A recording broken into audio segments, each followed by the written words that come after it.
And welcome to another episode of Experts Speak. I'm Michael DeLon, and today I'm talking with Laura Gisborne. And Laura, first of all, thank you for taking some time out of your schedule to be with me today. Thank you, Michael. I'm excited to be with you. Well, thanks. It's going to be a fun conversation because Laura has about as much energy as I do, and so we're gonna have some really fun things to talk about. Laura is the author of two books.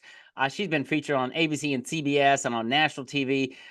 She runs a company called Limitless Women, although she helps more than just women, and we're going to unpack that here in just a minute. But she really helps us understand how to make that connection as entrepreneurs between having a profitable business and having a purposeful business and bringing those together. So I want to dive into that, Laura. And as we get ready to jump into that deep end, tell me, how in the world did you get doing what you're doing today? Well, thanks again for having me. I really appreciate the invitation, and it's awesome to connect with you, Michael, this Thank way. you. We've Yeah. connected before, but it's awesome to connect with you here. Thank you for the honor of being interviewed by you. Yeah. And I think at this point, as you're interviewing me, I'm 57. I'm a typical overnight sensation, and like many of your listeners, I would imagine, one thing led to the next thing, led to next thing. So we were talking earlier about I was a CASA volunteer when I was 23, and I also had married into a family business. And what I can tell you is that fast forward 30 plus years, while I was building my private sector businesses, I was always volunteering with nonprofits. And so I had like one foot in one world and one foot in the other world. And I really prayed to be shown when I started being asked to speak and lead. I wasn't a speaker. I hadn't written any books. There was nothing that I, aspired to do. I was raising my family and doing my work. I really prayed to be shown, how do I bring together the skills that I have, the experience I have, to be of service? What would you have me do? And what I kept seeing was the invitations were global, they weren't local. They were always around philanthropy, and I didn't identify as a philanthropist. I identified as a volunteer and as a servant, and they were around women. And again, I didn't really think that that was my route, if you will, but God had a bigger plan for my life. So put my toe in the water, and then one thing led to the next, and then here we are. Fast forward more than 10 years later, and the work has taken me all over the world, and it's just been really such a pleasure and an honor to do the service that I do today. That's great. Well, appreciate that. Thanks for that journey, because I think a lot of entrepreneurs, we think many times it's a linear line that we're on, and I've not found that. It sounds like you haven't found that either. And No. but it takes a lot of things. It takes some resilience.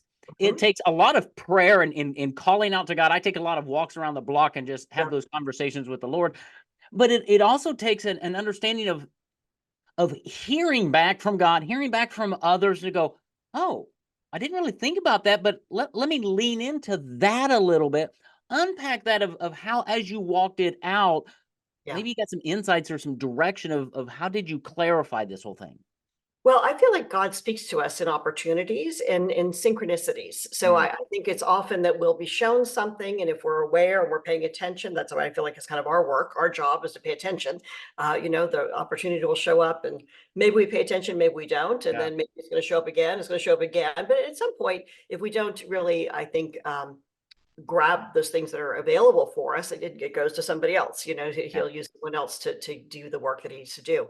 But I think, for me, it was just seeing how, as I've gotten older and as I've matured, the more I learn to listen, the more I learn to walk in faith, the more I look for the path of flow. It's interesting because I just bought a URL last night for givegrowflow.com. And I just thought, this is kind of the path that we take people on. Giving is something that I hear, someday when I get there, I want to give back. And we know that giving is not something you do someday. It's when we're giving that we're expanded and we become a bigger version of ourselves, or a stronger leader. And yeah. so, yeah, so that's kind of how we go. We give, we grow, and then we just keep finding the way that's the easier path than always fighting the battles. I think when I was a younger person, I was always trying to do it my way. And I've learned that to Yeah. stop doing it that way so hard. Stop That's right. struggling.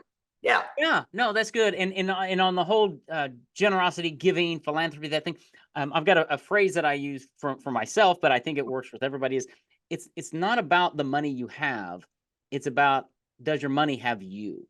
And I Mm, think that's really what causes people not to give at an early stage, is because, well, yeah. I don't have. It's like, no, actually, you don't have, because it has you. Start releasing it, Mm, and there's just so much joy found there. Yeah. And then you realize that the opportunity comes and it's like, wow, I wasn't even, I've seen so many times in my life when I'm running in a direction this way, Laura, and God brings business from 90 degrees. And I'm like, I wasn't even over there. Right. God's Right. big enough to do all kinds of things. Let's talk about um, Limitless Women. I love that name. Thank you. Where did that come from? What's your driving force behind that? Who you're wanting to help and Yeah, well, again, it's probably like, again, many people, I thought it was gonna be one way and then went another way, right? So people started asking me, "How do you do what you do?" And I'd had all these different businesses, restaurants, retail, real estate, different things we'd done over the years. And one thing kind of led to the next thing. But we originally started this company as Powered with Passion. That was the idea that I would follow the things I was passionate about, and we'd open a business around it, and we'd look at how can we serve there, and that evolved into passion, purpose, and profits. I knew that there was an element we wanted to give back. This is the first few years of just kind of incubating. What it's grown into today as Limitless Women is because we hosted an event called Limitless Women, and it filled up, and it was our first, really our first commitment to doing a philanthropy first event where we invited women to come together, and we had about 50 women to come to the room. And I thought if we could raise, $10,000, I'd be so thrilled. We raised $35,000 that weekend. wow, praise It was just, very humbling. And I thought, we're onto something. So then I gave kind of the next milestone and said, okay, show me how we can take this working in the nonprofit world and partner that with businesses. And, the biggest thing that I see that happens for folks when they're struggling often financially, where we talk about, do you have your money or does your money have you, is giving away our power, away our power. And that the way we can help people heal around that is to give them an opportunity to serve and to give. And so we really shifted our model at that point. It became a philanthropy first organization. So everything we do is giving first. And so yeah, if someone wants to work with us in an education program, they make a donation to the charity of their choice, to get started. And if they come to a live event, we always have a charity partner that we raise funds for. And collectively, we've given away a little over $700,000 since we got serious about this. So that's it's awesome. going in the right direction. Yeah. Absolutely. That is so very cool. And let me just bring this down practical for business owners that are listening to this, right? And I share everything. And I don't even know who I learned this from. Is I don't share this to impress you at all. I share it to impress upon you what you can do when you have a philanthropy mindset. Mhm. So we read the book, and my eldest son Caleb, who's my chief operating officer, brought me the book Profit First Yeah. a few years ago, and we read it, we've implemented it, and it's phenomenal. Well, being a giver, I Hmm. want to give into the kingdom and other things. I came to him after he had it all set up. I said, "That's so what? So if I understand profit first, every dollar that comes in, a percentage goes right to profit, and Hmm. then everything else." And he's like, "Yeah." I said, "Great. I want an envelope right below profit that says giving Hmm. first. So Hmm. every dollar that comes in, a percentage goes to giving, so that as a company, we are Excellent. giving." And I want to challenge other entrepreneurs to think about that. Don't wait until the bottom line. Yes. Take it off the top. And guess what? Ever since we started, my business continues to grow profitably. Amazing. Yeah. Shocker, isn't it? It's so good. So good. Yeah. It's So wonderful. talk about the mindset and the passion that gets generated in us when it's about more than money. Yeah, absolutely. Well, Talk I about think that, yeah, I think that the piece is that if we were to have just a big pile of cash here, Michael, it wouldn't really change who we are, right? We'd get yeah, up in the morning, we'd go potty, we'd make our tea, our coffee, we do our thing, we do our routine. We wouldn't really be different whether mhm, there's a bunch of cash around or there's not a lot of cash around. What happens when we don't have something working well for us? We tend to make that our area of focus. And so we focus more and more about what's not working instead of what is working. And our pastor said a great thing about 2 weeks ago. He said, we tithe in response to God. We don't tithe to prompt God. And I right, think that that was one of those things I thought, wow, we really looked at all the blessings we've experienced. We got to wake up this morning. I lost a dear friend on the 26th of mm, December. And, when she and I would see each other each year, that was always the conversation. She was in her right, early 80s, but, she's like, I woke up this morning. That's the first prayer of gratitude. And so we yeah, think of all the things that we have and that the opportunity we have to give. What happens again when we give is somehow we start to feel that we're capable of more Yeah. than what we thought we were capable of before. And it really feels great to be a catalyst for change. Instead of thinking somebody else is going to do it, we get to see the results of our actions. And that feels great. Feels so Yeah. good. Well, Yeah. it does. I interviewed a guy a week or two ago on my podcast. They've got a business out in like South Carolina. Um, Mhm.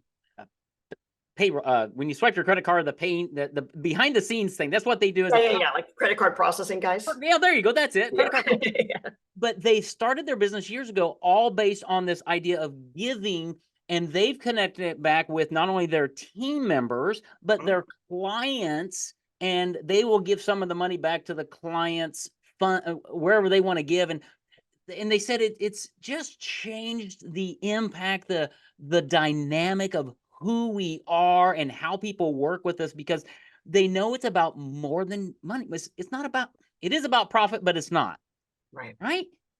Well, and I think a lot of people that are interested in the work that you're doing, right, as a paperback expert and helping people get their message out. So, someone has a calling on their life. Yeah. What I found in my own experience and the experience of many of my friends is that you can't not do it. You can try to run, you can try to hide, but it's going to keep following you. It's going to keep finding you, right? So, Yeah. you might as well, join the party and get in there and give it your best. And so, I think when you are that person who has a message, who has something to share, you want to work on your leadership and Yeah. your mindset all the time. You Right. really want to be in conversations with how you can evolve and grow and be the best version of yourself. And when we are not as, it's a little bit of two sides of the coin, right? So working on ourselves, one of the great ways to grow ourselves is to be in service to others. There's something about when we're in the act of giving, we're actually receiving. Giving can't happen without receiving. Receiving can't happen without giving, right? So it creates Yeah. a full circle experience for those of us that are in the action of giving. We're receiving all the time. Yeah, All the it's really, time. yeah, Yeah, it's really. and that fuels me probably more than anything, right? Talk about how do you work with entrepreneurs? Who's an ideal entrepreneur? What are they struggling with? What are they're not clear about before they would come and do some work with you? Yeah, I think again, it depends on, we work with women, obviously we're Yeah. limitless women, and we work with a lot of couples in business. So a lot of Oh, times partners will come who are with their partners, with their wives, and sometimes fathers and sons and yeah, mothers and daughters, and the family, everybody kind of gets together here. Family-owned businesses are a fun niche for us because we've always had businesses together. My right. whole family's been involved in our businesses over the years. They're all grown up now, but everybody's kind of grown together through different businesses.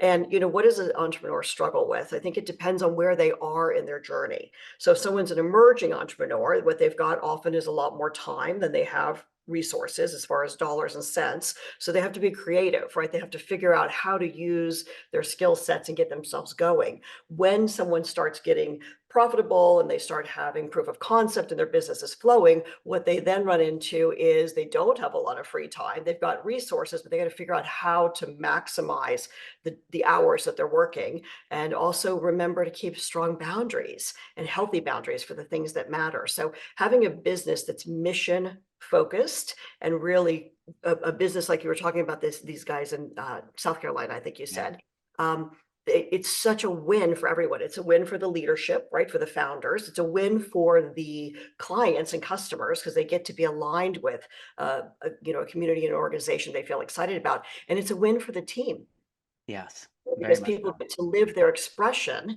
When you're only, as you start to grow your organization, you're only going to be as great as the talents that you acquire and that you attract, that you get to retain, right? So retaining team members by having them get to be a part of something bigger than just making a dollar is a really sticky point in the best of ways to keep people with you. It is. And to recruit new team members to vet them through, because they'll know pretty quickly, is this a good fit? Is this a good culture for me to be in or not? Exactly. Let, Exactly. let's have that conversation early. Well, and I was thinking again for folks who are listening, for your community that are messengers, I would encourage you to really take a good hard look at your culture. Now, Mm, often that's something that people think, oh, someday I'll get there. I guess same thing like giving, someday I'll get there. You want to start this early on, right? You yes. want to really get clear about your core values. You want to get clear about the vision that you have. We have a vision where we see a world where business is seen as a force for good, where private sector companies and for benefit companies regularly partner so everyone is seen as valuable and we share resources. And I think that that's our vision for business being shifted, instead of being seen as a force for evil, to be seen as a force for good. Know those things about why you're doing what you're doing, and the rest will kind of take care of itself. It does, because when you know those core values, when you understand the purpose, I love partnering with missions, and that's a Mhm. that's a core belief of what we have is we generate profit and we give a lot of it away to the kingdom. And Nice. that drives us, right? But we explain that to people. Mhm. And they like that because it anchors us. It keeps us on that straight and narrow per se. Um, talk a little bit about. I mean, is your program when entrepreneurs are here? Because I deal with a lot of family oriented people. Or is it a conference program? Is it an online program? Is it a coaching program? What are some of the resources that you bring to the table to help entrepreneurs wrestle with and maybe this year figure out finally core values, culture? Going, that's what I've been looking for. Yeah. How do you work with people? Thank you, Michael. Thank you for the invitation. So, if you go to my YouTube channel, you can find, I think there's 100+ videos there of business tips and trainings and all kinds of free stuff. We've been giving away free gifts on Fridays for 8 years now. So in our email list, if anybody's interested in receiving free gifts, male or female, they can go to freegiftfriday.com and opt in there, and we'll send you a copy of, all kinds of good stuff there. And then we've got the podcast as well, the Limitless Women podcast. Then we've got our YouTube channel. So there's lots of free resources out there. We do host retreats and events, and we have one coming up actually in this summer coming up. I don't know when this is going to go out, but we Yeah, have one coming up in the summer that's all about scaling. It's all about the systems and cultivating the assets that you have, leveraging your business, and also looking at exit strategies, because at some point we will leave this body, as we know. So what kind of exit do you have in mind for your company when you're building it? Or is it something that you're going to pay forward to your children? Is it something that you're going to sell? Is it something that you're going to, maybe give to a trusted team member? But knowing those things and building with the end in mind is really important. And I've sold 6 of my companies over the last 30 years. So it's one of those things that I get asked to share, is how do you do it? absolutely. How do you get it in position so you have an asset that can really be a part of your legacy? Yeah, that's great. All right, so we're going to capture all those links in the show notes Yeah, because I want you to go. I love the freegiftfriday.com. That's what a great concept. thank you. And but I love what you said there, and this is probably for another podcast. Is the whole exit strategy, right? So I'm Mhm. laying out as I've built my company. We just started our 12th year in business. I've got a Gotcha. 200-year vision. My plan is to hand it off to Caleb, Yeah. and that's going to take time, but that's my plan. All right. I'm going to a conference on Thursday of this week. A friend of mine built a automotive repair shop for 20 years. He just sold it to one of his team members. That's Nice. great. So there are lots of different ways to do it, but we need to be thinking about as entrepreneurs. And what I find is a lot of entrepreneurs don't. They're stuck No. in the day to day. They're looking for this quarter's profit or whatever. And Yeah. so let me encourage you as you're listening to this to check out the summer retreat that she's got, because taking some time away to hear, to think, to ask questions, to write down, that's going to get you more leverage and um more more distance, I think, down the road to go, wow, I need to start putting things together Yeah. and I need to have a vision. So that would be a great thing for you to do. Well, and I think the idea of being a business owner versus being self-employed, is again probably a whole nother podcast, right? I mean, that's a whole nother conversation. But we've got to really think like business owners. We're to Yes, think when we're building our businesses, this is something that serves people. The whole purpose of the business is to solve problems and create solutions for folks. And that can go on way beyond you and I as founders. absolutely. As it should. I mean, in my mind, it should be continually growing and getting better. And we should be working ourselves out of jobs, right? Yeah. And equipping other people who can do it better, faster, stronger down the road. Owner Okay. independence. How how can somebody, where do they go? I mean, YouTube's great. Podcast, is there a website? What's the best next step for somebody who's listening to this? Well, I think again, you can find more about our community at limitlesswomen.com. You can find out about me at lauragisborne.com. They all kind of go to the same Okay. places, but we're pretty easy to find online. So Okay. Yeah, and again, we're just happy to share what we have for resources to help anyone who wants to grow a business so that it can become not only a profit center to take care of yourself, but also a vehicle for you to make a difference in the world. We're really excited to partner with you and support you any way we can. I love that. Laura, thank you for A, who you are, B, what you're doing, and just the genuine nature you bring to this whole thing. I love and I want everybody to understand what she just did. She's giving away lots and lots of information so that you will get to know her, like her, trust her, and be ready to take that next step when you're ready. And that's great marketing. That's great business. That's great heartfelt leadership of how you become profitable and purposeful. You do it with passion and an open hand. So, Laura, thank you for adding great value to my audience. My pleasure, dear. Thank you again.